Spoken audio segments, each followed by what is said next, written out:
Hello and welcome to Quassi's Bell Tower with your host, Quassi.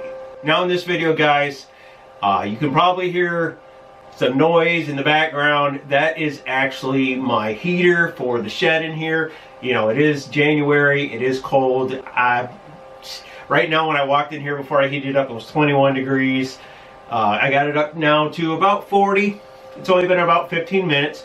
But anyways, back in October, maybe November, I made a skull, or a half a skull, which is this one right here. If you guys can see that, I'll give you guys a close-up of it. And it's just a half a skull. And this was actually made from a Halloween prop. And the skull, I think, was supposed to just like be sitting a certain way in the ground with its fake hands and feet, you know. And I just took the skull and decided, hey, I'm going to make a silicone mold of this and do a resin cast of it. So I'm going to show you that in the video in just a second.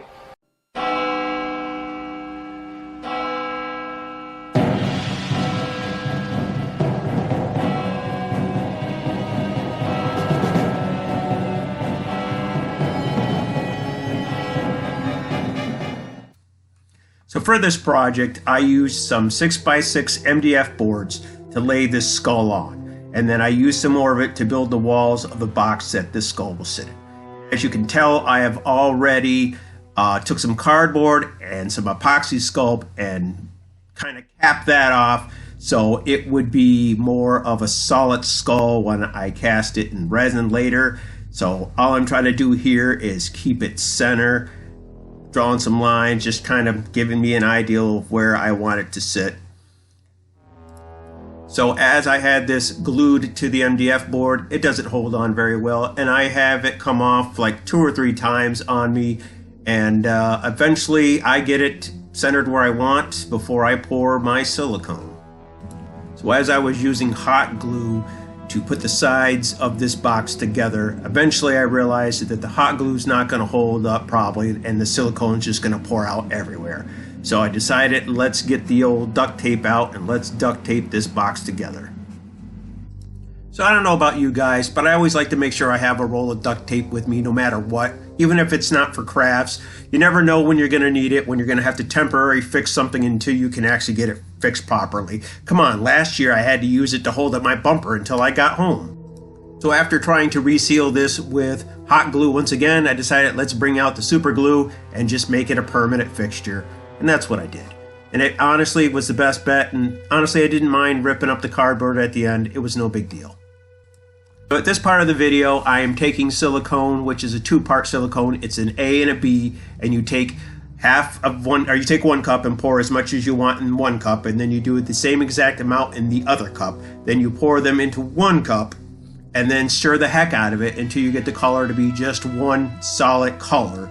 So you know it's been all mixed up good, and it'll pour correctly and it will dry correctly. I have found out that that's not quite true, because I did that in this project, which you won't get to see the final result or actually see me do it.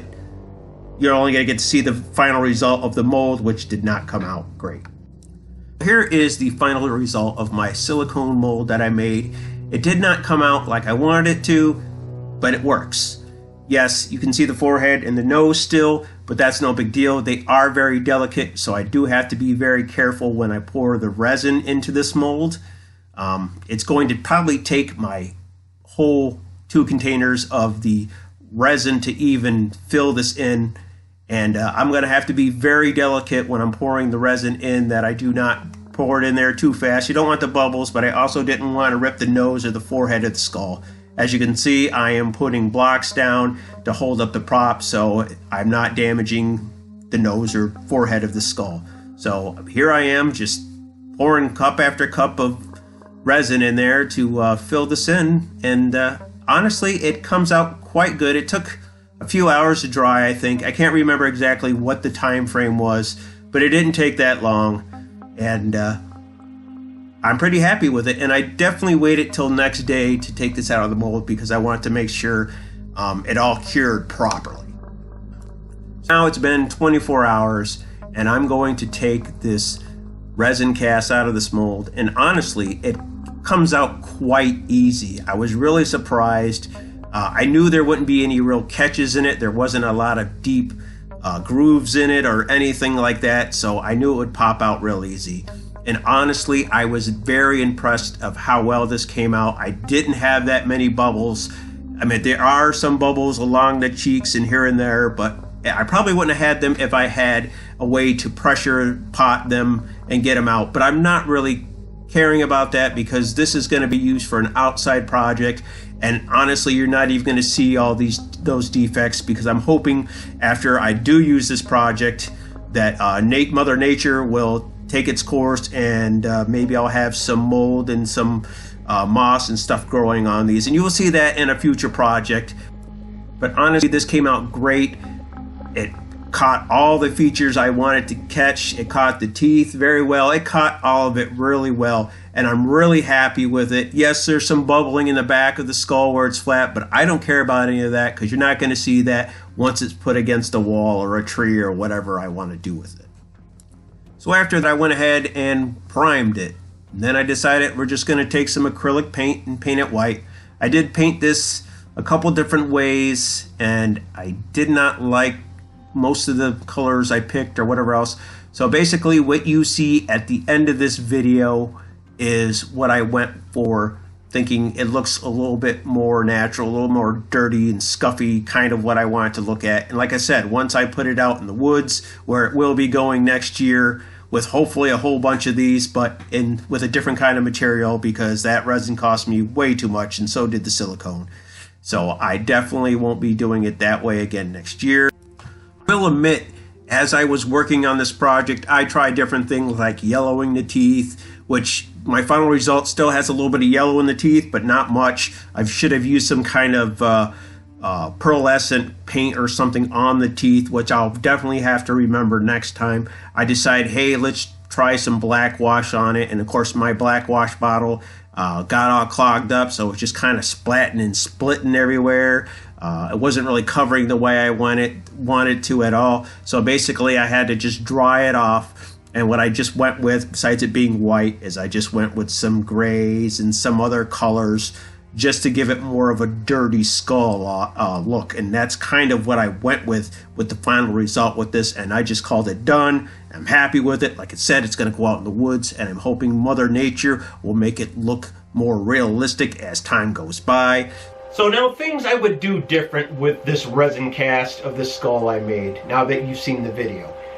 First, I think if I did it again, I would move the cardboard and make the box a little bit smaller, a little closer to it, but I might not, depending on what kind of material I would use in the mold that I made. My thought is the resin cost a lot just to make this. Okay, it was like $30 for that resin. I think I used the whole thing of resin just to make this, so that's like $30 for the skull. That's crazy. The silicone I used, you saw that process. I know it got cut out a lot. Actually, I didn't have enough resin for that whole thing, and I had to make more, and it didn't. As you can tell, if you noticed in the video, it didn't really mix well. It was blue, it was pink, it was all kinds of different colors, but it held up good. It's fine. And I didn't have enough to cover the face, as you can see, and it's kind of delicate around the nose.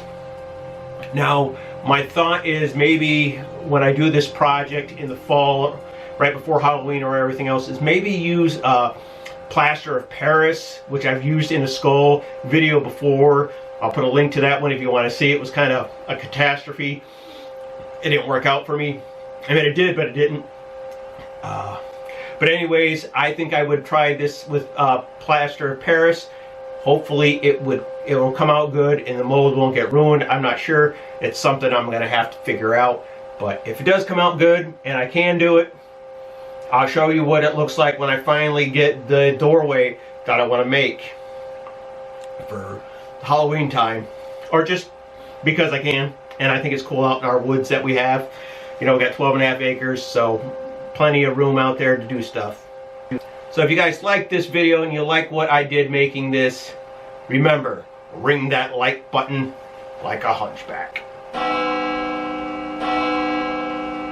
Till next time.